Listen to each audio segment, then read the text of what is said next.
Hi students, welcome back to our channel Achieve Excellence in Commerce by Mansi Zaveri.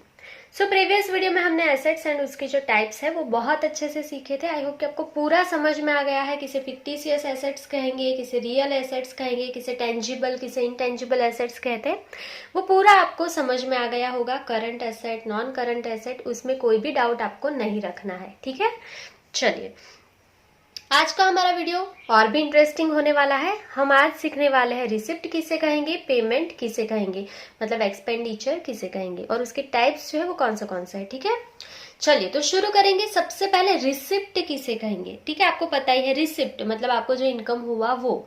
तो business terminology में receipt की definition क्या है। So when money is received, ठीक है, जब भी आपको पैसा मिलेगा, when money is received due to consequence of business transaction, it is known as receipt. आपको रिसिप्ट किसे बोलना है, तो जब भी आपको पैसा मिलेगा, व्हेन मनी इज रिसीव्ड, आपको जब भी पैसा मिलेगा, कौन सी चीज की वजह से मिलेगा, ड्यू टू बिजनेस ट्रांजेक्शन। ठीक है, बिजनेस ट्रांजेक्शन के वजह से आपको जब भी पैसा मिलेगा उसे हम क्या बोलेंगे, it is known as receipt. बहुत ही सिंपल डेफिनेशन है। आई होप कि आपको यहाँ पे कोई भी इश्यू नहीं होगा। क्लियर, चलिए अभी रिसिप्ट के जो है यहाँ पे मेनली टू टाइप्स है। There are two types of receipt. सबसे पहला होता है कैपिटल रिसिप्ट और दूसरा होता है रेवेन्यू रिसिप्ट। बहुत अच्छे से समझना है, किसे कैपिटल रिसिप्ट बोलेंगे आप और किसे रेवेन्यू रिसिप्ट बोलेंगे। यहाँ पे आपको एक भी मिस्टेक नहीं होनी चाहिए। ठीक है, और ये मैं क्यों बोल रही हूँ, क्योंकि कैपिटल एंड रेवेन्यू रिसिप्ट जब भी आपको आइडेंटिफाई करना होगा तब आपकी मिस्टेक हो जाएगी सम में भी। ठीक है, 11th में आपको सम जो है वो कैलकुलेट करना है, तो इसके लिए पार्ट 2 में आपको क्वेश्चंस आएंगे। तो बहुत अच्छे से समझना है कैपिटल रिसिप्ट किसे बोलोगे और रेवेन्यू रिसिप्ट किसे बोलोगे। तो बहुत ही सिंपल है, यहाँ पे देखो। तो सबसे पहले कैपिटल रिसिप्ट किसे बोलेंगे। सो कैपिटल का मतलब क्या होगा, जो रेगुलरली नहीं मिलेगी आपको। ठीक है, this receipt is not received regularly. जो भी रिसिप्ट आपको रेगुलरली नहीं मिलेगी वो हमारी कैपिटल रिसिप्ट होगी। समझ में आ रही है बात। जो भी रिसिप्ट आपको रेगुलरली नहीं मिलेगी वो आपकी कैपिटल रिसिप्ट होती है। This receipt is procured from the sale of asset. This receipt is obtained by issuing debenture. ये जो आपकी assets है वो कौन सी मतलब ये जो आपकी रिसिप्ट होगी वो कैसे मिलेगी, तो सेल ऑफ असेट। आप सेल ऑफ असेट मतलब आप कोई भी असेट जो है उसका सेल रेगुलरली तो नहीं करोगे ना। सपोज आपके पास यहाँ पे मशीनरी है, चलो सपोज आपके पास कंप्यूटर है। ठीक है, आपको नया लेना है, आपके पास पुराना कंप्यूटर है, इसको आपको सेल कर देना है। ठीक है, उसमें बुक वैल्यू जो है वो 40,000 रुपीज है। आपके अकाउंट्स में उसकी बुक वैल्यू जो है वो 40,000 रुपीज है कंप्यूटर की। आपको कंप्यूटर सेल करना है, तो क्या आप रेगुलरली कंप्यूटर को सेल करने का बिजनेस करते हो क्या, नहीं ना। तो ये आपकी कौन सी रिसिप्ट हो जाएगी, कैपिटल रिसिप्ट, क्योंकि आपके पास अभी एक ही कंप्यूटर है और आप इसको रेगुलरली सेल नहीं करते हो। आपके पास एक ही बार सेल करोगे ना, सेल करना है तो रेगुलरली थोड़ी ना सेल करते रहेंगे कि हर मंथ एक कंप्यूटर को सेल करना है, नहीं ना। तो ये जो आपका सेल होगा, ठीक है, और उससे जो आपकी इनकम होगी वो कौन सी इनकम कहलाएगी, कैपिटल रिसिप्ट। समझ में आई बात। और दूसरा यहाँ पे एक एग्जांपल लिखा है, इश्यूइंग डिबेंचर। सो डिबेंचर का जो एग्जैक्ट वर्ड है, एग्जैक्ट मीनिंग है वो अभी आपको नहीं पता है। शेयर किसे कहेंगे, डिबेंचर किसे कहेंगे, डिबेंचर कैसे इश्यू होता है, रिडम्पशन कैसे होता है, वो सारा जो यहाँ पे डिबेंचर का कॉन्सेप्ट है वो हम 12th में सीखने वाले हैं पार्ट 2 में। क्योंकि अभी मैं पूरा डिबेंचर का इश्यू प्रोसीजर आपको एक्सप्लेन करूंगी, रिडम्पशन एक्सप्लेन करूंगी, तो फिर उसमें और एक वीडियो पूरा मतलब टाइम बहुत ज्यादा लग जाएगा। तो इसके लिए अभी सिर्फ ये समझो कि जब भी फर्म को पैसे की जरूरत होती है, तो जो कोई भी कंपनी होती है, कभी भी कंपनी को पैसे की जरूरत होती है, तो कंपनी के पास यहाँ पे 3 रास्ते होते हैं। सबसे पहला, या तो वो शेयर इश्यू करता है, मतलब शेयर इश्यू करके लोगों के पास, मतलब पब्लिक जो होती है ना उसके पास पैसे लेता है शेयर इश्यू करके। दूसरा रास्ता होता है कि वो डिबेंचर इश्यू कर दे। शेयर एंड डिबेंचर में डिफरेंस है, ठीक है, वो पूरा भी मैं धीरे धीरे फिर आप जैसे वीडियो देखते जाओगे मैं पूरा एक्सप्लेन करती जाऊंगी। तो शेयर इश्यू कर सकता है, डिबेंचर इश्यू कर सकता है, या तो बैंक के पास लोन ले सकता है। ठीक है, कंपनी के पास 3 रास्ते होते हैं। शेयर इश्यू करके पैसे ले सकते हैं पब्लिक के पास, या तो डिबेंचर इश्यू करके पैसे ले सकते हैं पब्लिक के पास, या तो बैंक के पास से लोन ले सकते हैं। ठीक है, तो जब भी डिबेंचर इश्यू करके कंपनी पैसे लेती है पब्लिक के पास तो वो कैपिटल रिसिप्ट होती है, क्योंकि डिबेंचर आप बार बार इश्यू नहीं कर सकते हो। ठीक है, उसके रूल्स एंड रेगुलेशंस होते हैं, वो हम 12th में सेकेंड पार्ट में सीखेंगे पूरा। तो जब भी आप डिबेंचर इश्यू करके पैसा लेते हो पब्लिक के पास से तो वो कैपिटल रिसिप्ट कहलाएगी, क्योंकि ये पैसा आपको बार बार नहीं मिलेगा। समझ में आई बात? चलो, ये जो डिबेंचर होते हैं वो हमारी कंपनी के लिए लायबिलिटी होती है। ठीक है, नॉन करंट लायबिलिटीज मतलब लॉन्ग टर्म की लायबिलिटीज, लॉन्ग टर्म में ये पैसा हमें पे करना होता है डिबेंचर का। क्लियर?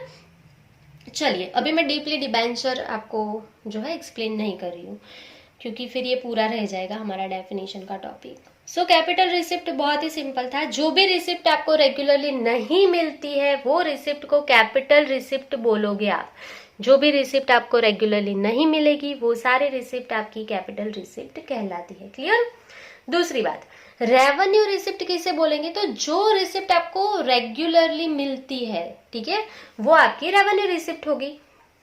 सो यहाँ पे क्या लिखा है? The flow of this receipt would remain constant. ये जो पैसा है वो आपको रेगुलरली मतलब कॉन्स्टेंटली मिलता रहेगा। In this category of receipt income of sale, देखो सेल आप रेगुलरली करते हो ना, अगर आप कोई शॉप लेके बैठे हो, मोबाइल की शॉप है, साड़ी की शॉप है, आपकी कोई भी XYZ एनीथिंग, किसी भी चीज की आपकी शॉप है, तो आप सेल करोगे ना रेगुलरली। ऐसा थोड़ी ना एक मंथ में एक ही बार शॉप खोलोगे और सेल करोगे, ऐसा तो नहीं होता। तो ये सेल का इनकम रेगुलरली होता रहेगा, डे बाय डे होता रहेगा। हाँ, कभी थोड़ा ज्यादा कभी थोड़ा कम ये हो सकता है, पर इनकम तो होगी होगी सेल से, तो वो रेगुलर है। तो जो भी इनकम रेगुलर होती है वो रेवेन्यू रिसिप्ट कहलाती है। आज के आज ही लर्न हो जाना चाहिए, कैपिटल मतलब जो रेगुलरली इनकम नहीं मिलेगी। ठीक है, उसमें क्या आएगा? Sale of asset. अगर आपने कार सेल कर दी तो एक ही बार सेल करोगे तो वो कैपिटल है। ठीक है, अगर मैंने बोला कि आपने नॉर्मल आपका जो भी गुड्स है उसको सेल किया तो वो रेवेन्यू रिसिप्ट है। समझ में आया? वैसे ही यहाँ पे एग्जांपल है इनकम ऑफ कमीशन। अगर आपको कमीशन मिला तो कमीशन रेगुलरली मिलता रहेगा सेल पे, तो वो रेगुलर है मतलब रेवेन्यू रिसिप्ट है। इनकम ऑफ डिस्काउंट, डिस्काउंट जो है जिसके भी पास हम परचेस करते हैं उसके पास हम डिस्काउंट लेते रहते हैं ना, ऐसा थोड़ी है कि एक ही बार डिस्काउंट लेंगे रेगुलरली नहीं लेंगे, तो ऐसा नहीं होता। तो डिस्काउंट की जो भी इनकम है वो भी हमें रेगुलर मिलती है, तो वो रेवेन्यू रिसिप्ट है।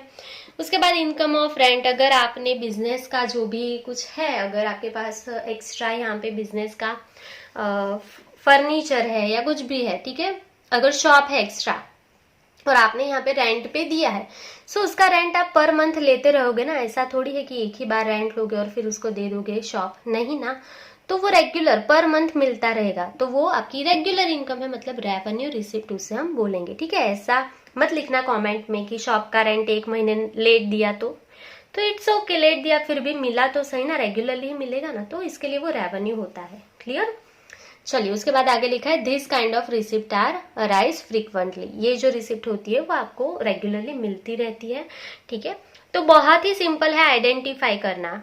एग्जाम्पल के तौर पे यहाँ पे लिखा है, अगर इश्यू ऑफ डिबेंचर बोल रही हूँ मैं तो कौन सी हो गई? तो कैपिटल रिसिप्ट, क्योंकि ये बार बार इश्यू नहीं करोगे डिबेंचर, कंपनी बार बार डिबेंचर इश्यू नहीं कर सकती है, बार बार कंपनी के पास पब्लिक के पास से पैसा कंपनी नहीं ले सकती है, इसके लिए वो कैपिटल रिसिप्ट है। ठीक है, एसेट जो है उसका सेल हम बार बार नहीं करते। आपके पास 10 लाख रुपीस की मशीनरी है तो एक ही बार सेल करोगे ना, एक ही पर्सन को, 10 लोगों को थोड़ी सेल करके आओगे, एक ही एसेट है तो। समझ में आया? एक ही बार सेल होता है और उसकी जो इनकम है वो एक ही बार मिलेगी आपको, तो वो कैपिटल रिसिप्ट है। और जो रेगुलर पैसा मिलता रहेगा वो आपका रेवेन्यू रिसिप्ट कहलाता है। ठीक है, जैसे कि यहाँ पे मैं बोल रही हूँ कि इनकम ऑफ सैलरी, अगर आपको सैलरी का पैसा मिला तो वो कौन सा हो गया? रेवेन्यू रिसिप्ट, क्योंकि वो रेगुलरली मिलता रहेगा। क्लियर? चलिए, सो आई होप कि यहाँ पे आपको कोई भी डाउट नहीं है। अगर आपको रिसिप्ट समझ में आ गया है तो पेमेंट साइड बहुत ही जल्दी समझ में आ जाएगी। तो यहाँ पे आपको पैसा मिलता है बिजनेस ट्रांजेक्शन की वजह से, तो वो रिसिप्ट है। तो अगर आप पैसा पे करते हो, money pay due to consequence of business transaction is known as payment. अगर आपने बिजनेस ट्रांजेक्शन की वजह से कुछ भी पेमेंट किया है, ठीक है, तो उसे हम पेमेंट बोलेंगे, उसे हम एक्सपेंस भी बोलते हैं। ठीक है, पैसा पे किया मतलब हमने एक्सपेंस किया। तो वैसे ही पेमेंट मतलब एक्सपेंस के भी यहाँ पे 2 टाइप्स है। अगर पैसा मिला तो इनकम है, बिजनेस ट्रांजेक्शन के वजह से पैसा मिला तो वो रिसिप्ट है। बिजनेस ट्रांजेक्शन की वजह से पैसा पे किया तो वो क्या हो जाएगा, पेमेंट। बहुत ही सिंपल डेफिनेशन है, लर्न अभी हो जाएगा आपको। चलो, जैसे रिसिप्ट के दो टाइप्स है, कैपिटल एंड रेवेन्यू रिसिप्ट, वैसे ही एक्सपेंस मतलब पेमेंट के भी दो टाइप्स है, यहाँ पे two types, capital expenditure and revenue expenditure. Same concept है, जो रिसिप्ट आपको रेगुलरली नहीं मिलती वो कैपिटल है, तो वैसे ही जो एक्सपेंस आप रेगुलर नहीं करते हो वो कैपिटल एक्सपेंडिचर है। ठीक है, कैपिटल का मतलब ही है कि रेगुलर नहीं होगा, रेवेन्यू का मतलब रेगुलर। ठीक है, आपको कैसे लर्न करना है, रेवेन्यू मतलब रेगुलर, ऐसे लर्न कर लो। तो कैपिटल मतलब जो रेगुलर नहीं है, जो इरेगुलर है, वो सारे एक्सपेंडिचर कैपिटल हो जाएंगे। चलिए, सो देख लेंगे, this payment is not regular in nature, ये पेमेंट ऑब्वियसली रेगुलर नहीं होगा। So generally when fix assets are purchase, capital expenditure arise. ठीक है, तो like purchase of machine, redemption of debenture etcetera. तो देखो, मोस्टली अगर आपने परचेज किया, मशीनरी का हम परचेज करते हैं ना, तो वो कैपिटल एक्सपेंडिचर कहलाता है, क्योंकि मशीनरी आपको पता ही है उसकी अमाउंट जो है वो बहुत ज्यादा होती है। ठीक है, प्लांट एंड मशीनरी जब भी हम कोई भी बिजनेस में लगाते हैं, इंस्टॉल करते हैं, तो वो बहुत ही हैवी कॉस्ट का होता है। ठीक है, तो उसके लिए वो बार बार तो आप परचेज नहीं करते हो ना। अगर आपने यहाँ पे 3 लाख रुपीज का एक मशीनरी परचेज किया है, ठीक है, ये तो एक मशीनरी की बात हो गई, कंपनी में तो कितने सारे आपको मशीनरी चाहिए होंगे प्रोडक्शन के लिए, समझ में आए। तो ये मशीनरी आप रेगुलरली परचेज नहीं करते हो, एक बार इंस्टॉल कर दिया तो उसको 5 साल 10 साल तक यूज करोगे ना, तो ये एक्सपेंस हम एक ही बार करते हैं, समझ में आया। अगर आपको अपने बिजनेस के लिए कार लेनी है या आपको अपने बिजनेस के लिए बाइक लेनी है, तो वो एक ही बार लोगे ना, हर मंथ ये नहीं पसंद है दूसरी ले लो, दूसरे मंथ में तीसरी ले लो, ऐसा तो कोई नहीं करता ना। तो ये एक्सपेंस जो होते हैं वो एक ही बार होते हैं मोस्टली, तो इसके लिए हम उसे कैपिटल एक्सपेंडिचर बोलते हैं। और यहाँ पे लिखा है redemption of debenture, so mostly आपको इसका मतलब भी नहीं पता होगा, ऑब्वियस सी बात है। डिबेंचर जो है, मैंने बोला इश्यू करते हैं ना जब भी कंपनी डिबेंचर को, तो पब्लिक के पास से पैसा लेती है कंपनी। ठीक है, अब ये जो पैसा लिया है डिबेंचर का लोगों के पास से, ये रिटर्न भी तो करना है। तो इसको जब हम रिटर्न करेंगे, कंपनी जब डिबेंचर का पैसा जो है ना पब्लिक के पास लिया होगा इश्यू के टाइम पे, वो पैसा रिटर्न भी तो करना होगा। तो वो रिटर्न करेंगे, उसे हम अकाउंट की टर्म में बोलते हैं रिडम्पशन करना, मतलब वो पैसा रिटर्न किया। ठीक है, उसे हम क्या बोलेंगे, रिडम्पशन ऑफ डिबेंचर। तो ये पैसा रिडम्पशन बोलते हैं, ये पैसा आपने रिटर्न किया। अगर आप पैसा रिटर्न कर रहे हो तो हमारे लिए एक्सपेंस है, क्योंकि पैसे दे रहे हैं हम पब्लिक को वापस से, और ये पैसा एक ही बार दोगे ना। ठीक है, हर साल तो नहीं दोगे, एक बार पैसा लिया, उसको यूज किया 5 साल तक, उसके बदले में आपने पब्लिक को यहाँ पे इंटरेस्ट दे दिया, समझ में आया। ठीक है, उसके बाद 5 साल या उसका जो भी टाइम पीरियड है वो पहले से ही डिसाइड होता है, टाइम पीरियड कंप्लीट हो जाए उसके बाद लोगों को उनकी जो वैल्यू है, जो उन्होंने पैसा दिया था, वो आपको रिटर्न कर देना है, तो उसे हम रिडम्पशन बोलते हैं। तो ये पैसा एक ही बार रिटर्न करेंगे, तो इसके लिए कैपिटल एक्सपेंडिचर है। अगर इश्यू मतलब लिया तो कैपिटल रिसिप्ट, अगर पैसा वापस किया डिबेंचर का तो वो कैपिटल एक्सपेंडिचर। समझ में आ गया। चलो, सो आई गेस आपको कैपिटल एक्सपेंडिचर एंड उसके एग्जांपल दोनों अच्छे से समझ में आ गए। परचेज ऑफ मशीन, आपने कोई भी एसेट परचेज किया तो कैपिटल एक्सपेंडिचर, अगर आपने कोई एसेट सेल किया तो पैसा मिलेगा तो कैपिटल रिसिप्ट है। क्लियर। चलिए, उसके बाद है रेवेन्यू एक्सपेंडिचर। तो आपको पता है जो एक्सपेंस आप रेगुलरली करोगे वो रेवेन्यू हो जाएगा। So the flow of this payment would remain constant, ये कांस्टेंट एक्सपेंस होगा, आप रेगुलरली करते ही होंगे ये वाले expenses. In this category payment of salary, आप सैलरी पे करते हो तो ऐसा थोड़ी करोगे 5 साल में एक ही बार वर्कर को दोगे, हर मंथ देना पड़ेगा ना सैलरी, तो ये सैलरी का पैसा है, रेगुलरली पे करेंगे तो रेवेन्यू एक्सपेंडिचर है। वेजेस पे करना पड़ेगा, उसके बाद टेलीफोन एक्सपेंडिचर। ठीक है, तो ये सारे जो एक्सपेंसेस होते हैं, ऐसा नहीं कि 3 ही है, बहुत सारे हैं जो हम रेगुलरली एक्सपेंसेस पे करते रहते हैं। ठीक है, तो वो सारे हमारे रेवेन्यू एक्सपेंडिचर होते हैं। उसके बाद यहाँ पे लास्ट में लिखा है डिफर रेवेन्यू एक्सपेंडिचर, उसे हम बोलते हैं फिक्टिशियस एसेट्स। तो ये हम प्रीवियस वीडियो में ही सीख चुके हैं, डेफिनेशन नंबर 15 में, तो अगेन मैं उसको रिपीट नहीं कर रही हूँ, ये हम सीख ही चुके हैं। डिफर रेवेन्यू एक्सपेंस मतलब फिक्टिशियस एसेट, ऐसी एसेट जिसका गेन जो है वो हमें 1 साल से ज्यादा के लिए मिलेगा और जिसकी रियलाइजेबल वैल्यू 0 होती है, ये हम सीख चुके हैं। तो उसे हम फिक्टिशियस एसेट बोलते हैं, मतलब डिफर रेवेन्यू एक्सपेंस बोलते हैं।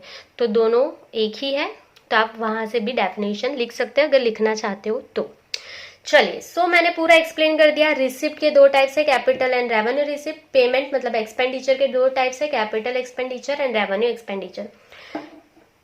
और कैपिटल रिसिप्ट उसका मतलब क्या होता है, तो जो आपको रेगुलरली नहीं मिलेगा पैसा वो कैपिटल होता है। उसमें दो एग्जांपल लर्न कर लो, sale of asset and issue of debenture. Capital expenditure मतलब जो एक्सपेंस आप रेगुलरली नहीं करते, मतलब आप क्या रेगुलर नहीं करोगे, एसेट का परचेज रेगुलरली नहीं करेंगे, और जो डिबेंचर रिडम्पशन है मतलब रिटर्न करोगे पैसा, वो भी रेगुलर नहीं करते हो, एक ही बार करते हो। ठीक है, तो ये हो गया कैपिटल रिसिप्ट, ये हो गया कैपिटल एक्सपेंडिचर। उसके बाद revenue receipt and revenue expenditure. जो पैसा रेगुलरली मिलेगा वो रेवेन्यू रिसिप्ट है, ठीक है, और जो पैसा रेगुलरली पे करोगे आप वो सारा रेवेन्यू एक्सपेंडिचर है। क्लियर? चलो, आई गेस आपको पूरा समझ में आ गया है, कोई भी डाउट आपको नहीं होगा। अगर आपको कोई भी डाउट है तो कमेंट सेक्शन में कमेंट कर सकते हो। अगर पूरा कॉन्सेप्ट समझ में आ गया है तो कमेंट सेक्शन में कमेंट कर सकते हो कि रिसिप्ट एंड पेमेंट एंड उसके टाइप्स जो है कंप्लीटली समझ में आ गया है। ठीक है, चलिए आज के लिए बस इतना ही। Thank you for watching, keep learning, take care.